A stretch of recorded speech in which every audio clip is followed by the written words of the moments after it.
Alright, so now we're going to go into the race histories and go through those. The Terran race history is going to be the longest.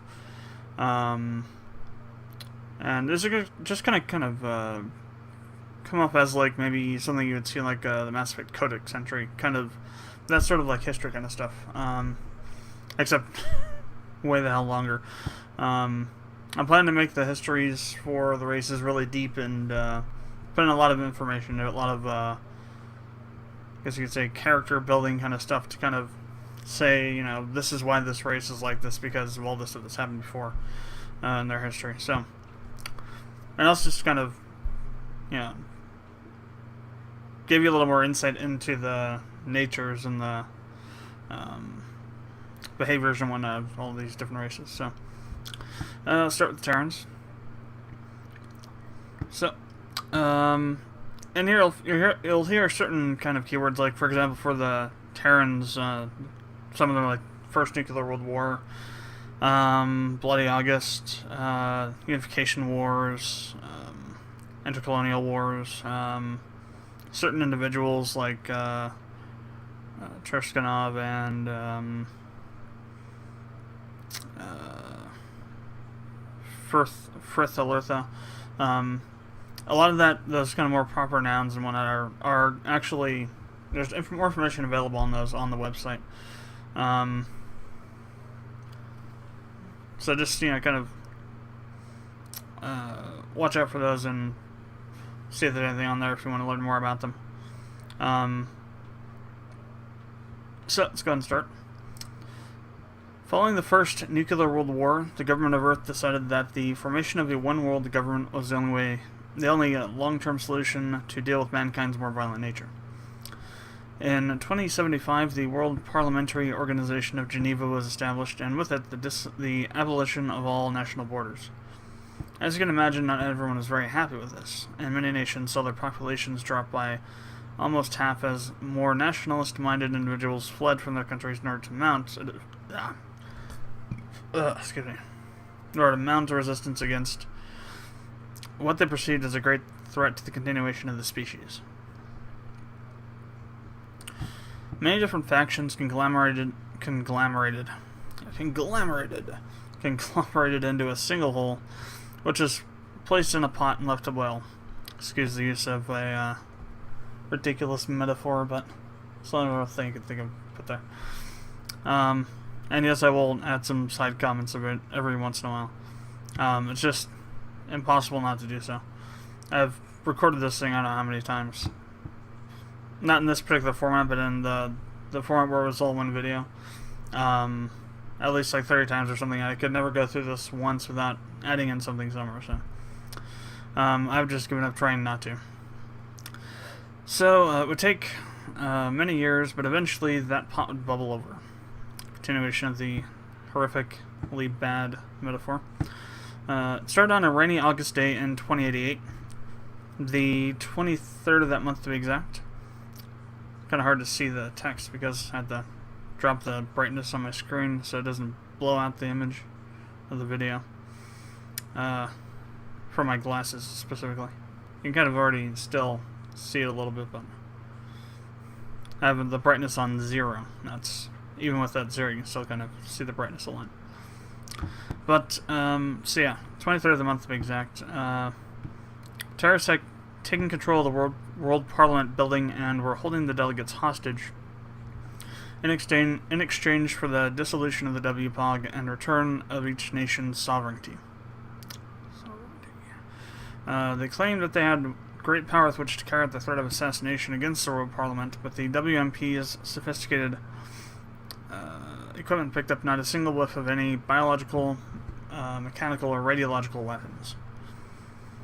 Once cornered, the 300 terrorists detonated a crude but high-yield nuclear device, killing all the delegates, themselves, half the world military police forces that were deployed, and taking a quarter of Geneva with them. This event, known long after as Bloody August, would trigger a worldwide civil war in a few years later called the Unification Wars. After the Unification Wars were over, the globalists, as the resistance called them, won. and anyone still alive from the Resistance was jailed for life. The costs of the wars were extremely high. Almost 3 billion were dead, and every country had severe damage to much of their cities and infrastructure. It took 5 decades of rebuilding before things started to return to normal, but the Unification Wars would be the last great wars fought by the Terrans while they resided on Earth. After the fighting after the fighting had subsided, all countries were united in the task of space exploration to find a new home. Rather, to find new homeworlds, as Earth was now covered with pockets of dangerous radiation from the nuclear weapons used freely by the Resistance during the Unification Wars. It took only 2 years for the WPOG to create a program out of the combined space exploration agencies and execute a successful mission to create a lunar base. This base would be expanded several years later into a full-fledged colony after the successful colonization of Mars. Now, I want to kind of make a side note in here and explain why this progression happened. So you might be thinking, well, why not just create a colony on the moon, actual full-fledged colony on the moon first, because it's closer? Well, the reason for that, and I explained this later on, but I wanted to explain it in more detail here, is because, practically speaking, Mars would be easier to colonize than the moon. The reason for this is that Mars is not a dead planet. Even though we might, like to say it is, it's not. The core is still, I think, partially molten, if not completely molten, as where the moon's core, if it even has one, isn't. So there's no activity, which is why there's no earthquakes, no atmosphere or magnetosphere. Mars has those, even though they're really almost non-existent, but something to work with. And there is surface water. We've recently, that was interesting. The software kicked out for some reason.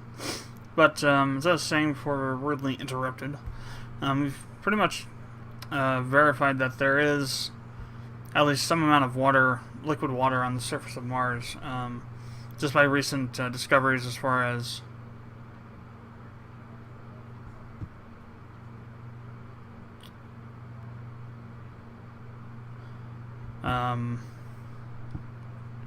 certain patterns in the mountains that have been observed there by Curiosity and other rovers, and also by the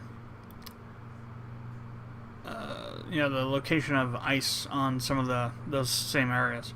So we know there's at least some level of moisture and water on the surface of Mars, if not like oceans of it, but we know there's some, and that probably means there's more underground that we haven't been able to find yet. So there's a lot of stuff there that we can work with, that we don't have to manufacture or import from somewhere else. That said, it wouldn't be easy to colonize Mars, but colonizing Mars would be a hell of a lot easier than colonizing the moon, which is kind of what they did with this. They essentially went to Mars, colonized it, created an actual colony there, atmosphere and all that stuff, took what they learned there, and then went back to the moon, which is for all intents and purposes a dead planet, and changed it into an actual self-sustaining colony with an atmosphere and all that stuff. So that's just what that means. And again, that's another little insight into just how much research and thought I'm putting into the backstory and all the other lore-ish information for the game. So, Mars, okay. In 2184, humanity made a great leap forward in space exploration technology.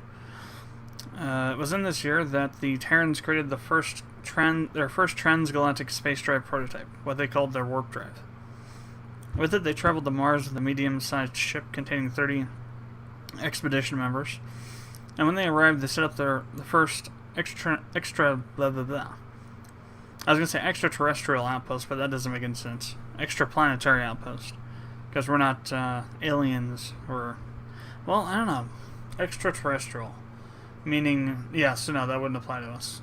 And we'd be outside of the Earth, off the Earth, which would be, I guess, could fit the definition, but extraterrestrial usually means not of Earth, but we are of Earth, or Terra, or whatever you want to call it. Actually, I think it is Terra, technically. That's, I think, Latin for Earth or something. And so, that means something not from this planet, but we are from this planet, so it's just us going off the planet somewhere, say an extraplanetary works.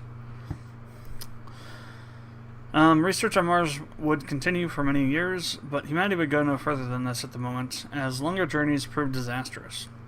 For whatever reason, the processes of longer warp travel fatigued their ship hulls very quickly, and many of them buckled and were destroyed long before they they arrived at their destination. After 5 failed attempts to reach Jupiter, the project was halted in 2197 while a solution was researched. Now, for the reason they waited for, did 5 attempts, and, obviously you lost a lot of lives in the process for that, is because Jupiter is a gas giant, as I think most people know, and it's probably a good source of hydrogen, or I guess hydrogen is hydrogen or helium, hydrogen-3, helium-3, one of those two, which is used a lot in sci-fi as like a fuel source. So that's kind of the idea, is that they were trying to set up some sort of structure and orbit around Jupiter to siphon off some of the gases that are trapped within it to use as a fuel source for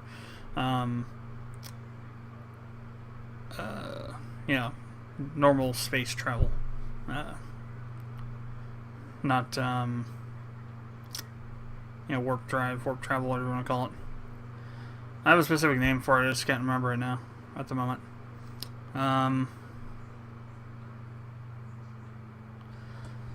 So yeah, I'll have to see if I can remember what it was.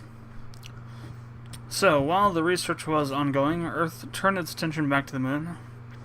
After the positive experience on Mars, the World Space Agency believed that they were up to the challenge of colonizing a dead planet with no atmosphere. Atmospheric generators were sent to the Moon and set along critical longitudes and latitudes, along with a new device called the a gravimetric generator, which would increase the Moon's local gravitational pull so that the atmosphere could be established. And that might be true or might be bullcrap, I'm not really sure. In theory, I think that it could potentially do that. The way that a magnetosphere is formed is by the rotation of the core. The rotation of the core also creates gravity. By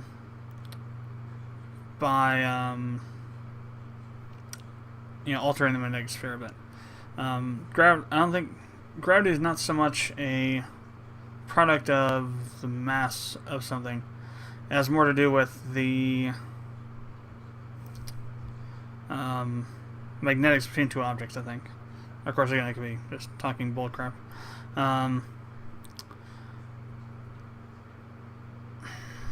Well, that could and may and may not be true, or might be both true and not true. There's a theory in particle physics called the Higgs boson field, or the Higgs boson field, Higgs field. That's what it's, Higgs field.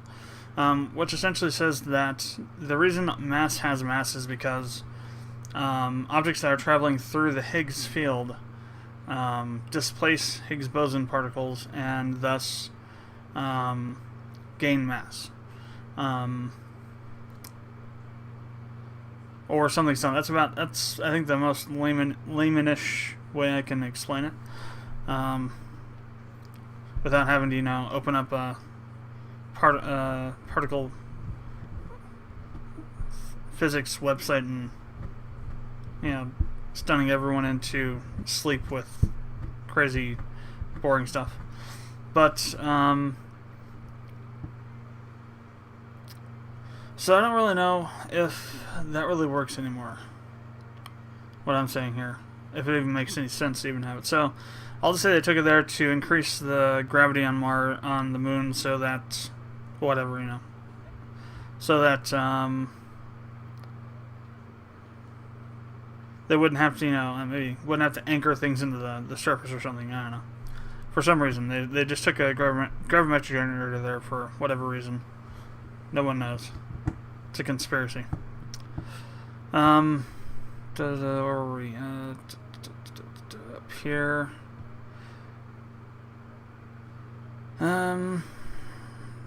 Pull. So gravitational pull, yes. The rest of it, I don't know. Of course, that would have an effect on Earth as well because the moon is responsible for tides. But who gives a crap about that? So ostensibly at this point in time, humanity would have been able to build something to do with that. And it's literally like 180 something years in the future, so.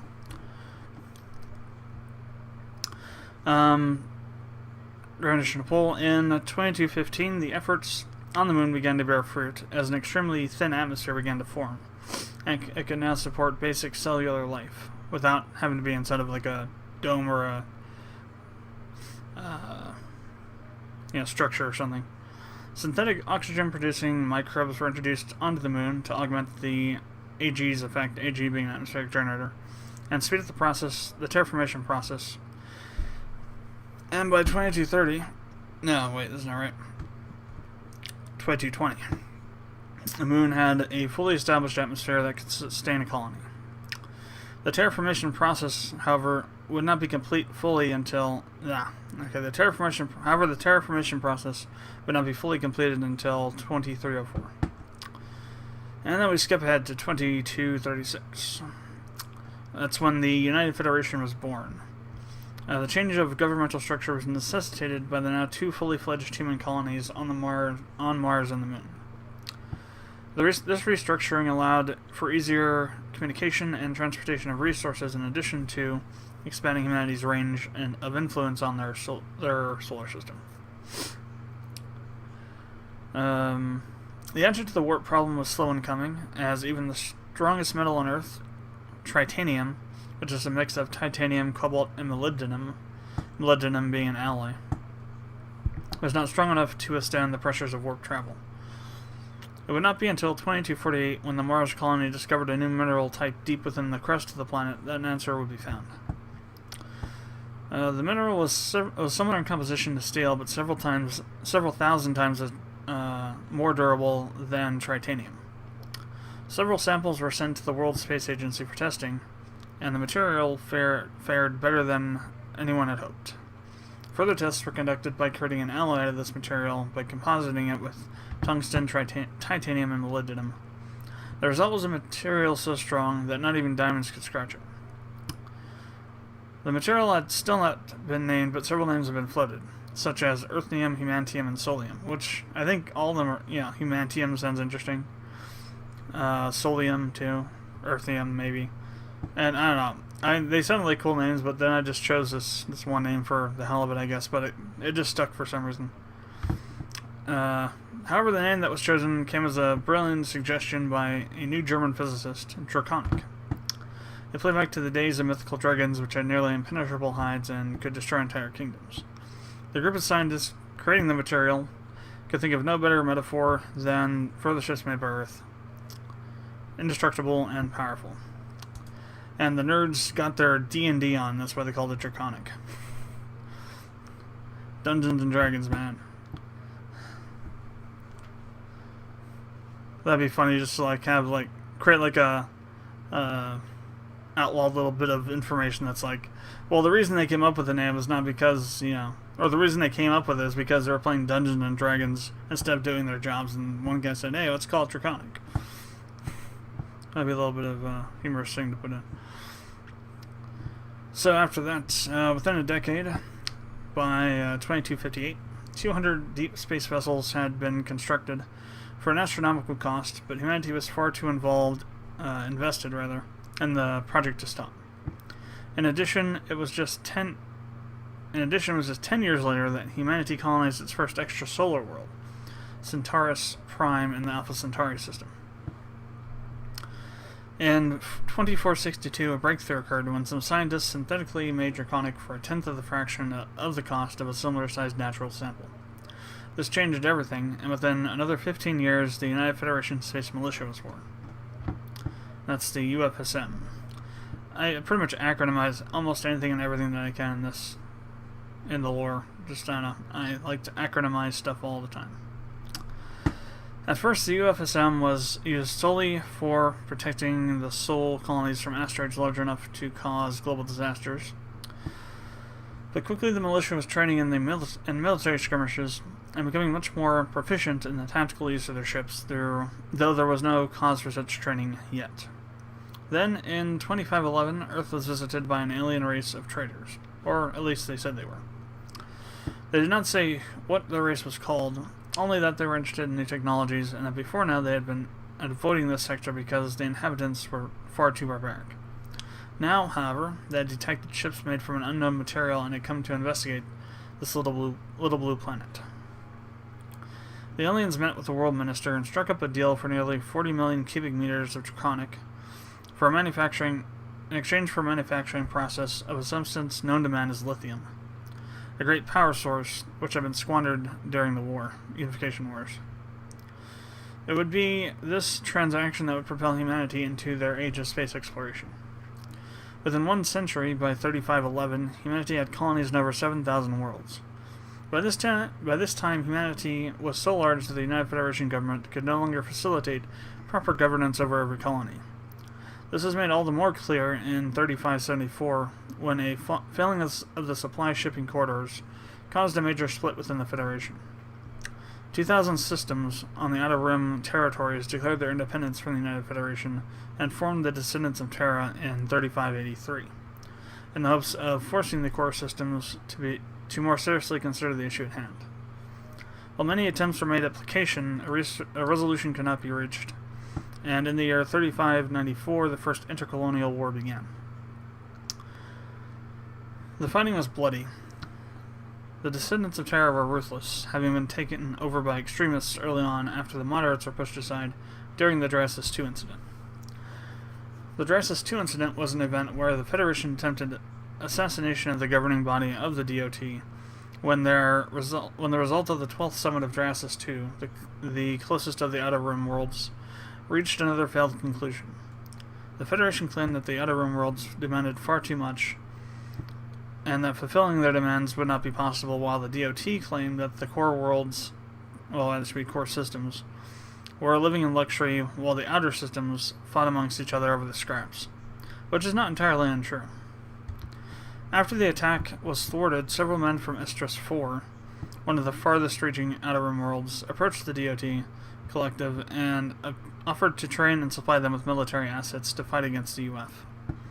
The DOT collective accepted and gave them all seats within the governing body. It was within 2 years a coup d'etat occurred,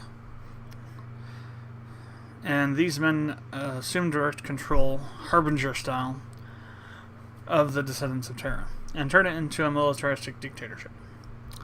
They launched a massive assault fleet on the nearest core world of Alpha Hercules V, and some of these planet names are actually planet names. You can look them up on a star chart. A planet of 1 billion Terrans. The world was wiped clean by the DOT as they declared war on the UF in 3594. It'd be 150 years and several more wars later before all disputes would be resolved. It was a very violent time for humanity. IC-1 ended when the Federation Space Militia met with the DOT at a battle at Wolf 359, a newly explored system which would later become known as Alliant. The UFSM completely destroyed the DOT fleet and then proceeded to the capital world of Vegas 7, where they demanded their immediate surrender. It was given, and the DOT fractured off into splinter groups, while the main faction was repatriated into the UF and many of its leaders imprisoned for life. This would not be the last war between the DOT and the UF, however. A short decade later, in 3604, the DOT reassembled and a new campaign was launched against the UF. This time, however, the DOT was much better armed, even if the UFSM had grown massively. Despite this, the Second Intercolonial War was another short affair. Distrust had formed between the different factions that made up this new Descendants of Terra over the previous decade, and infighting was common. While there was a good deal of battle seen, the DOT quickly fell apart once more in 3607. This time it was for good, as the factions then went to war with each other. As a result, most of the factions were annihilated, and the remaining 2 factions signed a peace treaty and then conglomerated with the remnants of the other groups. While all this was going on, the Federation slowly moved in after, retaking worlds that had not been part of the UF for decades. But they were careful not to get too close to the Outer Rim systems, where sentiments were still clearly against them. After the consolidation of power that occurred after IC2, a new faction arose, calling itself Akpuru, which again is another word in another language, and it means it's either resistance or revolution, one of those two. I think it's Mongolian for revolution. This empire was different from the DOT states that had come before it. It had a broad-based foundation and worlds now developed and rife with resources by the Outer Rim standards pledged to its support. In much later years, the New Age Terran faction would be formed from many of the seeds seeds created by the Akpuru. It fielded a military similar in size to the United Federation, but it was technologically superior due to assaults on alien races that passed through their territory that had resulted in new technologies being acquired. History was about to repeat itself as the first battle of the Third Intercolonial War occurred at Alpha Hercules V in 3618. This time, however, it was conquered by the Akpuru, and would be the first of many core worlds to fall. The UFSM was being outmaneuvered in almost every battle. The ships of the Akpuru were much more agile and powerful. However, they did have their victories and dealt stinging defeats to the Akpuru on many occasions. This was, however, not enough to halt the Akpuru's advances. As many as 30 core worlds fell into the hands of the Akpuru, but the true number was never fully known, as many of the records from that time period have been lost or destroyed. At the height of the war, the Akpuru and the Federation were thought to be of equal size, and it was at this point that the Federation became desperate, as the worlds that supplied much of their draconic and lithium had been occupied. The Federation space military withdrew from the front lines and formed a defensive perimeter around what was left of the Federation. The defensive line was so intense that, although many attempts were made by the Akpuru to breach it, they were never able to. So the stalemate went for about 6 years, while both sides built up their militaries for an inevitable final battle. That's kind of too corny. Just an inevitable battle, no final. Don't want to go all Japanese anime action kind of thing, where one strike after 50 episodes of Dragon Ball Z powering up stuff, just have one strike, decide the battle. So just an inevitable battle, not a final battle. The Federation expended a massive amount of resources to come up with new technologies, both defensive and offensive in nature, to help reduce the edge that Akpuru had. The Akpuru continued harvesting technologies from wayward alien ships as well, but by the time the stalemate was broken, their area of the galaxy had begun to see a marked decrease in alien ship travel. As a result, the Akpuru had to rely on their own resources, which were very few, for technological advancement. It would be this that would be their Achilles heel. In 3638, the stalemate was broken by the Federation. A massive fleet of 30,000 of their most advanced ships departed from Omicron Theta, a major industrial system for the United Federation. Many of the ships in this fleet were equipped with strong shields, and even some with cloaking devices. The weapons complement included pulsed laser cannons, epiphaser arrays, and tritanium-cobalt nuclear missiles. It would be the defensive advancements that would prove to be the most advantageous to the Federation. Using new tactics, half of the fleet cloaked and laden weight in nearby systems, while the other half of the fleet banged engine troubles to lure in some of the Akpuru's attack fleets. In all, the Akpuru sent 9,000 ships to attempt to defeat the 15,000 ships present in the Gamma Draconis system, with reinforcements of another 16,000 ships waiting nearby in the Beta Iraci Minoris system. When the Akpuru fleet dropped out of warp, they immediately attacked the Federation ships, which were caught off guard as the Akpuru had come in at a vector that shielded them from the sensors of the Federation ships. Half of the Federation ships were destroyed before reinforcements from the cloaked regiment laying in wait had arrived. The Akpura ships put up a hard fight, but lost nearly 90% of their ships by the time their own reinforcements had arrived. And now the tide was turned to the Akpura, whose newly arrived